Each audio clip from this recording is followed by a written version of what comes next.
Alhamdulillahi Rabbil Alamin. Wabihi nasta'inu ala umuri dunya waddin. Wassalatu wassalamu ala ashrafil anbiya'i wal mursalin, Sayyidina wa maulana wa habibina wa syafi'ina Muhammadin wa ala alihi wa ashabihi al-mujahidin at-tahirin, amma ba'd. Hadirin sidang jamaah Jumat yang dirahmati Allah Subhanahu wa taala. Syukur kita kepada Allah Subhanahu wa taala telah memberikan kesempatan pada Jumat ini untuk hadir di sini melaksanakan kewajiban sebagai seorang hamba. Salawat beriring salam kepada junjungan alam Nabi besar Muhammad sallallahu alaihi wasallam, para sahabat, keluarga, dan kepada para ulama mutaqaddimin wal mutaakhirin ila yaumil qiyamah. Sidang jamaah Jumat yang dirahmati Allah, adalah lebih baik dalam pelaksanaan khutbah ini, karena ini sebuah rangkaian daripada ibadah Jumat. Hendaknya saf yang di depan dipenuhkan dulu, karena khutbah juga kata Rasulullah, al-khutbatani badalani ani rak'ataini. Khutbah itu ganti daripada 2 rakaat salat. Kemudian Rasulullah juga menyampaikan kepada kita, memerintahkan kepada kita untuk merapatkan saf. Saw sufufakum, rapatkan safmu. Fa inna sufufakum min iqamatis shalah, karena itu sebahagian daripada sahnya salat berjamaah. Maka kepada bapak-bapak yang masih di belakang, karena sangat tidak rapi, sangat tidak indah kita lihat tempat duduk kita itu centang perenang, tidak rapi, tidak penuh saf yang di depan. Maka mohon semuanya dengan kesadaran yang sangat tinggi dan dengan harapan yang besar, kami mohon semoga dipenuhkan saf yang di depan terlebih dahulu. Hadirin yang dirahmati Allah Subhanahu wa taala, pada dasarnya watak kita sebagai manusia selalu ingin merasakan nikmat, manfaat dari apa yang kita miliki. Itu memang umum watak manusia seperti itu. Kita ingin merasakan apa yang kita miliki, kita ingin nikmati itu. Orang yang mempunyai mobil, katakan seperti itu, dia membeli mobil tentu karena ingin merasakan nikmat, manfaat dan lezatnya memakai mobil. Orang yang memiliki rumah seperti itu juga, tentu karena ingin merasakan nikmat dan manfaat serta lezatnya mempunyai rumah. Pindah contoh ini kepada iman. Apa artinya iman kalau kita tidak merasakan nikmat dan manfaatnya iman? Apa artinya kita memiliki mobil, tetapi selama kita memiliki mobil itu tak pernah merasakan nikmat, manfaat serta lezatnya memakai mobil? Apa artinya kita memiliki rumah besar, tetapi kita tidak merasakan nikmat, manfaat serta lezatnya memiliki rumah besar itu? Dan lain-lain contoh. Nah, kalau kita pindah soal ini kepada iman, tentu timbul pertanyaan, apa artinya iman? Kalau kita tidak pernah merasakan nikmat dan manfaat serta lezatnya iman itu. Selama ini kita akui barangkali kita beriman hanya sebatas kita percaya saja bahwa Allah itu ada, bahwa Rasul itu benar, bahwa malaikat itu benar adanya, bahwa hari kiamat itu benar adanya. Tapi kita tidak merasakan bagaimana nikmatnya beriman itu. Kita tidak merasakan bagaimana nikmat dan lezatnya beriman itu. Bahkan kita belum merasakan apa manfaat dari sebuah keimanan itu. Maka oleh karena itu pada saat ini khatib ingin menyampaikan ada 3 hal yang kata Rasulullah SAW, barang siapa ada di 3 ini, dia akan merasakan nikmat, manfaat serta lezatnya beriman.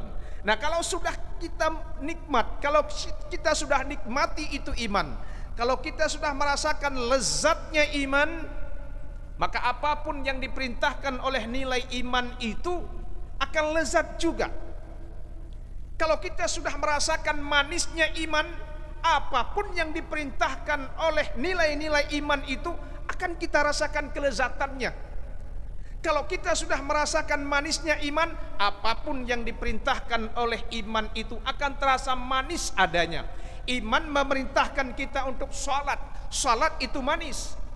Iman memerintahkan kita untuk puasa, puasa itu lezat.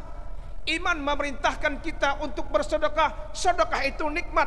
Bahkan iman memerintahkan kita untuk berjihad sekalipun, jihad itu pun indah adanya. Tetapi kalau manisnya iman belum kita rasakan, kalau lezatnya iman belum kita miliki, kalau manfaat iman belum kita alami, boleh jadi apapun yang diperintahkan oleh iman itu akan terasa berat adanya. Iman memerintahkan kita untuk salat, salat itu sering berat kita rasakan. Iman memerintahkan kita untuk puasa, puasa itu getir. Iman memerintahkan kita untuk bersedekah, sedekah itu berat. Bahkan iman memerintahkan kita untuk berjuang, berjuang itu pun berat, tidak kepalang tanggung. Kenapa? Karena ada dinding. Kita belum merasakan nikmat dan manfaatnya dari iman yang kita miliki itu. Maka oleh karena itu kata Rasulullah SAW, "Thalathun man kunna fihi wajada halawatal iman." Ada 3 perkara yang kalau Anda miliki 3 perkara ini, wajada halawatal iman, kita akan merasakan nikmat, manfaat serta lezatnya iman. Yang pertama kata Rasulullah sallallahu alaihi wasallam, kana Allahu wa rasuluhu ahabba ilaihi mimma siwahuma. Seseorang yang mencintai Allah dan Rasulnya di atas segala-galanya. Kalau kita sudah merasakan bahwa Allah dan Rasulnya lebih kita cintai daripada yang lainnya, maka di situ awal kenikmatan iman kita rasakan. Nah, meletakkan kepentingan, meletakkan cinta kepada Allah di atas cinta kita kepada yang lain. Maka persilahkan mencintai anak dan istri, tapi jangan mengalahkan cinta kita kepada Allah dan Rasulnya. Persilahkan mencintai harta dan benda, sepanjang tidak mengalahkan cinta kita kepada Allah dan Rasulnya. Bahkan cintailah alam dan seisinya ini. Cintai pangkat dan jabatan, cintai harta bendamu, cinta apapun yang kau miliki ini. Cintai saja semuanya, tapi jangan cintamu kepada alam dan seisinya mengalahkan cintamu kepada Allah dan Rasulnya. Contoh, pada saat kita sedang bersenang-senang menikmati keindahan atau kelezatan alam ini, kita sedang makan dan minum makanan yang lezat-lezat, kita cinta itu makanan, kita cinta itu minuman, dan bahkan kita suka itu. Tapi ketika panggilan untuk salat, panggilan menghadap Allah dikumandangkan, Allahu Akbar, Allahu Akbar, Allah Maha Besar, Allah yang Maha Besar, maka yang lain akan terasa kecil. Minuman kecil, makanan kecil, segala kelezatan di dunia ini kecil. Yang besar, yang Maha Besar adalah Allah, yang agung adalah panggilan Allah. Maka menghadaplah kamu kepada Allah, tinggalkan duniamu, tinggalkan cintamu kepada duniamu ketika kamu dipanggil untuk menghadap Allah. Cintamu kepada Allah mengalahkan cintamu kepada yang lainnya. Disinilah kita akan memiliki, akan merasakan nikmat lezat beriman ini. ketika kita sedang menikmati sesuatu, posisi kita sedang menikmati sesuatu, katakanlah sedang mobil-mobilan ataupun sedang menikmati dengan anak istri, dan waktu itu sangat-sangat kita butuhkan untuk dunia kita. Tapi ketika azan berkumandang, berhenti semuanya. Bahkan kata Rasulullah SAW, man ahabba syai'an fahuwa abduh. Siapa yang mencintai sesuatu, dia adalah hamba sesuatu. Lagi azan, tapi kita lagi bekerja. Apa pekerjaan kita? Kalau lagi azan kita lagi makan, maka waktu itu kata Rasul, kau telah menjadi hamba makananmu. Sedang azan kau asik dengan istrimu, maka waktu itu kau sedang menjadi hamba dan budaknya istrimu. Lagi azan kita lagi motong padi, maka ketika itu kita adalah hamba padi. Ketika azan kita lagi bekerja di jalan, saat itu kata Rasul, kau sedang memperbudak diri pada jalan, kau sedang memperbudak diri pada pekerjaanmu. Maka kamu selalu menjadi budak, tak pernah jadi merdeka, tak pernah merasakan bahagia, bahkan tidak pernah merasakan lezatnya beriman, tidak pernah merasakan nikmatnya beriman. Hadirin yang dirahmati Allah Subhanahu wa taala, maka cintailah Allah dan Rasul di atas segala-galanya. Dan kita tahu, pengalaman mengajarkan kepada kita bahwa cinta kepada alam dan seisinya ada batasnya. Kita cinta kepada rumah, pasti ada batasnya. Kalau enggak kita yang mati terlebih dahulu, boleh jadi rumah kita berantakan, hancur di telan gempa umpamanya. Kita memiliki mobil, pasti kita akan berpisah dengan mobil itu. Kita cinta kepada istri, pasti kita akan berpisah dengan istri itu. Tapi cinta kita kepada Allah, cinta abadi, tak pernah berpisah.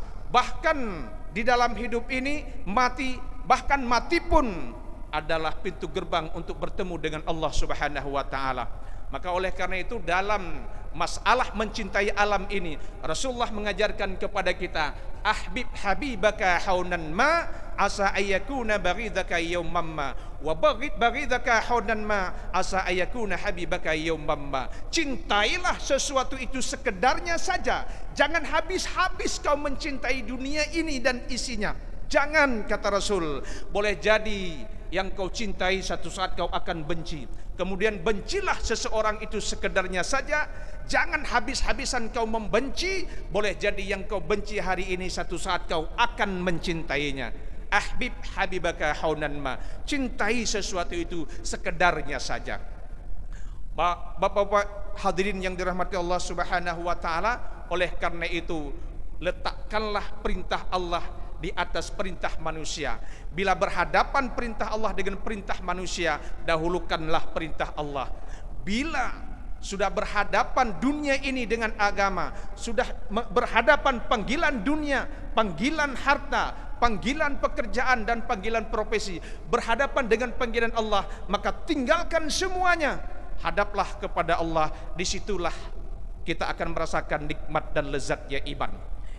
Tapi kalau waktu azan kita masih memperturutkan pekerjaan, lagi makan, makin meneruskan kenikmatan dengan dunia ini, sampai mati pun kau tidak akan merasakan nikmatnya beragama, kau tidak akan merasakan nikmatnya beriman.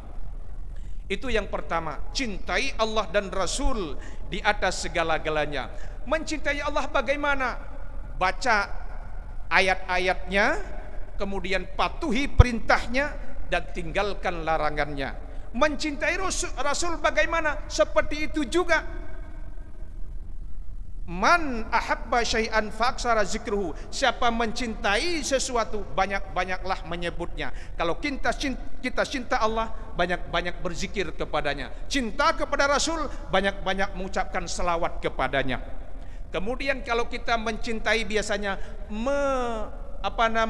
melestarikan, membaca, melaksanakan apa perintahnya. Perintah Allah dan Rasul kita utamakan di atas perintah yang lain-lainnya. Yang kedua, kata Rasul, ayyuhibba abdan la yuhibbu illa lillah.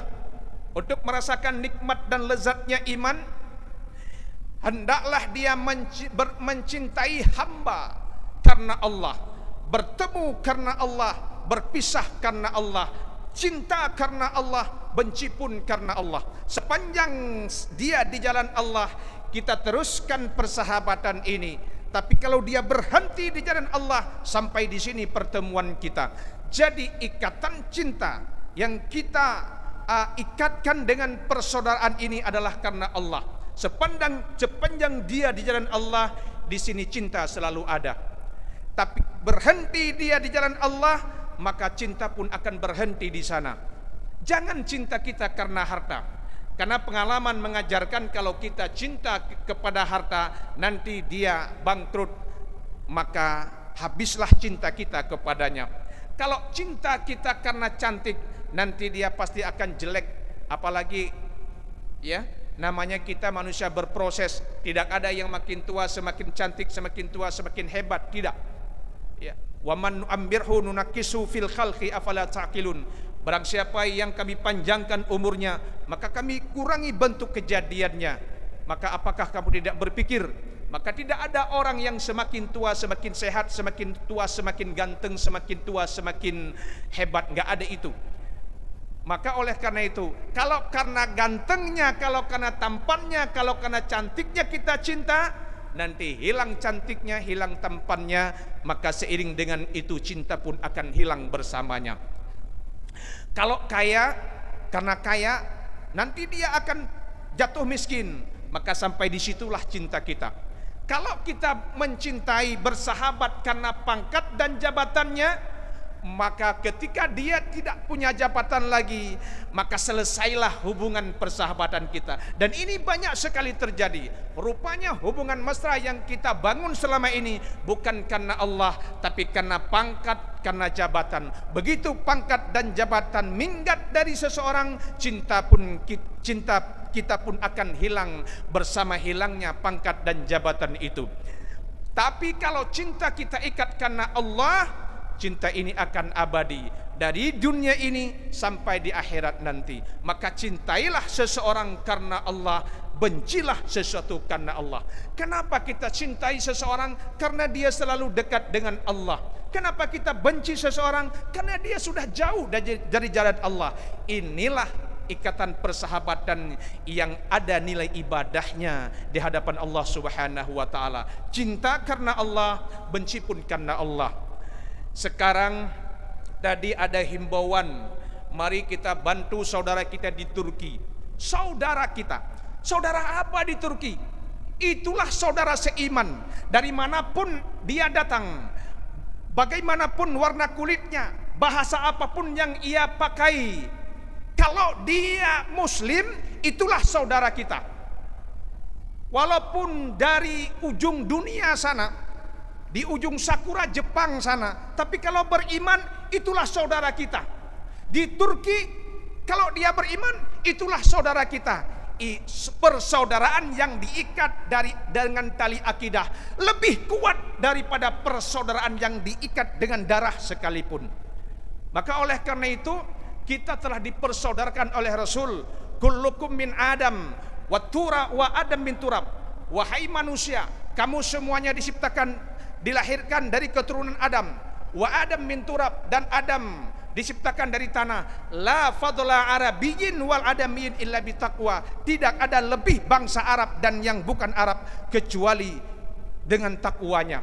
Maka oleh karena itu, persaudaraan yang kita ikat dengan Turki adalah persaudaraan akidah, karena dia adalah Muslim. Dimanapun dia berada, dari bangsa manapun ia dilahirkan, dan bagaimanapun warna kulitnya, kalau dia Islam, kalau dia Muslim, kalau dia beriman, itulah saudara kita. Maka bantu saudara kita, karena orang Muslim dengan orang Muslim itu ikhwatun, kata Rasulullah, bersaudara. Rasulullah telah mempersaudarakan kita dari ujung dunia ke ujung lainnya, di mana kalau kita beriman, kita adalah bersaudara. Maka bantulah saudara-saudara kita di sana yang konon kabarnya sudah lebih daripada 20.000 orang yang meninggal dunia akibat musibah gempa. Dan habis ini kita akan sholat gaib. kita ikat hubungan kita sesama muslim di berbagai belahan dunia sekarang, bahkan sampai kapanpun. Yang ketiga, kata Rasulullah SAW, supaya dapat merasakan lezatnya iman, bahwa wa ayyakraha fil kufri, dia membenci kepada perbuatan-perbuatan kafir setelah Allah angkat, tarik dia dari perbuatan kafir. Dulu dia pernah maksiat, tapi sekarang sudah taubat. Dulu dia sudah pernah melakukan perzinaan, pencurian dan lain-lain. Sekarang dia taubat. Nah, dia membenci kekufuran itu. Dia membenci kekufuran, kembali kepada perbuatan maksiat. Seperti dia benci sebagaimana dia dilemparkan ke dalam neraka. Seperti orang tidak mau kepada neraka, seperti orang menghindar daripada api neraka, begitulah dia membenci kepada perbuatan maksiat. Sebagaimana dia tidak suka dengan api neraka, seperti itulah dia tidak suka dengan perbuatan maksiat, perbuatan dosa, perbuatan keji dan mungkar. Maka oleh karena itu, tiga perkara ini apabila kita miliki, pertama tadi adalah bahwa cintai Allah dan Rasul di atas segala-galanya. Yang kedua, persaudaraan yang kita bangun adalah persaudaraan karena Allah. Dan yang ketiga, kita benci kepada perbuatan maksiat dan tidak ingin kembali kepadanya, seperti kita tidak ingin dimasukkan ke dalam neraka Jahannam. Demikian saja yang kita sampaikan pada kali ini. Mudah-mudahan tiga kriteria ini, tiga faktor yang membuat kita merasakan manisnya iman, dapat kita miliki bersama. Amin ya rabbal alamin. Alhamdulillahi rabbil alamin. Wal aqibatu lil muttaqin wa la udwana illa 'alal zalimin. أشهد أن لا إله إلا الله المالك الحق المبين وأشهد أن سيدنا ونبينا محمدا عبده ورسوله الصادق وعد الأمين اللهم صل وسلم على سيدنا ومولانا وحبيبنا محمد وعلى آله وصحبه أجمعين أما بعد يا عباد الله اتقوا الله حق تقاته ولا تموتن إلا وأنتم مسلمون قال الله تعالى في كتابه الكريم بسم الله الرحمن الرحيم والعصر إن الإنسان لفي خسر إلا الذين آمنوا وعملوا الصالحات وتواصوا بالحق وتواصوا بالصبر بارك الله لي ولكم في القرآن العظيم ونفعني وإياكم بما فيه من الآيات وذكر الحكيم وتقبل مني ومنكم تلاوته إنه هو السميع العليم.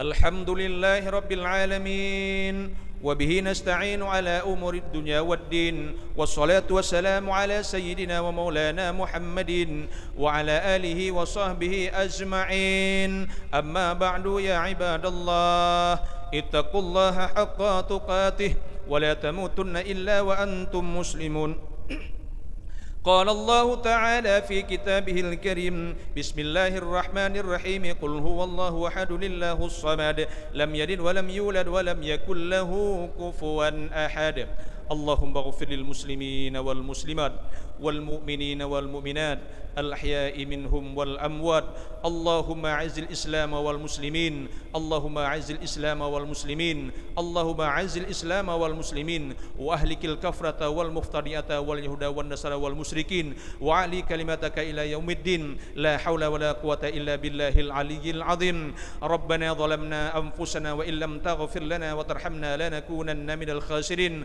ربنا آتنا في الدنيا حسنة وفي الآخرة حسنة وقنا عذاب النار عباد الله إن الله يأمركم بالعدل والإحسان وإيتاء ذي القربى وينهى عن الفحشاء والمنكر والبغي يعظكم لعلكم تذكرون فاذكروا الله العظيم يذكركم وادعوه يستجيب لكم ولذكر الله أكبر.